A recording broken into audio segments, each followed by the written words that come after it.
Hello and welcome to the channel. I'm Stephen Reyes and today we are taking a look at the game Earth vs. Mars. So for Earth vs. Mars, Martians have been visiting Earth for decades, abducting animals, humans, and harvesting their atomic essence to create bizarre Martian creature hybrids. This time they're here to claim our planet. Yeah, that's their description to hook you in, and that was what made me want to play this. So in this game, it is a turn-based strategy game. So in this turn-based strategy game, there will be some very unlikely commanders that will be leading Earth against the Martians, and you'll be taking on high-tech saucers, gravity tanks, and elite alien warriors. There is a unique tool that will be at your asset, the Splicotron, where you can combine human volunteers, I say human volunteers with air quotes, with Earth creatures to create powerful hybrid super soldiers to fight alongside Earth's regular military. Yeah, the different characters you make will have different abilities, such as like rain acid from the sky, be able to charge enemy lines. So like if you have the rhino slicing power, you can do a hit to send your opponent back a couple spaces. Also, when you use the hybrid character's special abilities, those actually give you 2 hits rather than just 1 per turn, but it does have a cooldown time. The acid is when you're using like the fly genes for your splicing. That's an area damage that will happen over a couple turns, so it's continuous. The game, as you progress, will unlock different types of creatures and upgrades that you can do, whether it's upgrading special abilities of your commanders that will help to enhance your military's powers and skills, or just extra stuff that will allow you to upgrade your hybrid soldiers biologically. Of course, the Martians have their own advantages, such as the creep, which is pretty much what I like to call Ivan Ooze-like, very acidic, very much takes and spreads like a parasite across the map and is very hard to take on. So those are just the key points of the game. As I said, as for the key features, as I mentioned, there's the Splicotron.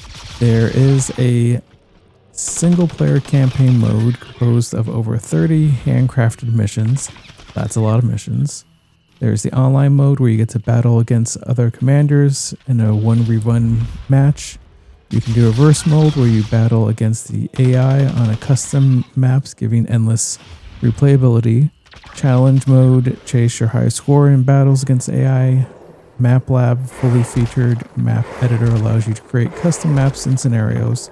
It does have a beautifully realized 3D world and a very, very nice touch to it. It is fully voiced, so none of this just random dialogue. That it is clever. There are different things when it comes to the strategy, such as like the turn-based that you have to anticipate, because you aren't just fighting in the moment, kind of like a command and conquer thing, that you have to plan ahead, that choosing to attack one opponent versus another one could be an issue, because certain tanks of the enemy, once they get to a certain point of damage or amount of turns, will self-destruct and do a massive amount of damage to your infantry. So you have to prioritize what you're attacking and think about it. And the fact that that's there is something that enhances this turn-based game. I kind of personally lean more towards the command and conquer days, where you're building your army as you're actively fighting stuff off. So it's just a constant barrage of action, which, hey, they said it. It's a turn-based game. That's what they intended. That's what they did. So they did achieve that. It is fun. You are addicted to trying to get to the end to find out what happens to the story. And the graphics are good. That personally, I have to give this one a 6 out of 10.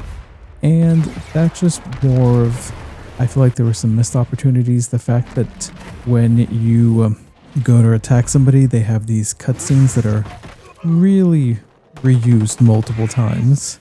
I feel like that was a cheap way of trying to add substance to the attacks when it could have just been a regular shot. but since it enlarges on the screen, which at first was appealing to me, but after a while it's very repetitive, and it's noticeable because it's so big. And then yeah, it just kind of felt like a cheap way of getting around action sequences. That this game's artwork I really do enjoy, and the fact that the artwork is kind of, when I say goofy, I mean goofy in a great way, like it's fun and playful, but the game takes itself very serious in this battle. Like, I know you are trying to save Earth from Martians, but I feel like they could have gone a little more cheesy B-movie energy, have some more jokes, have some more kooky things. Even maybe, this is probably more my preference, like the Worms Armageddon games, that holy hand grenade where there's one weapon like, hey, we designed this, but it's kind of weird, and it's just like something absurd but powerful.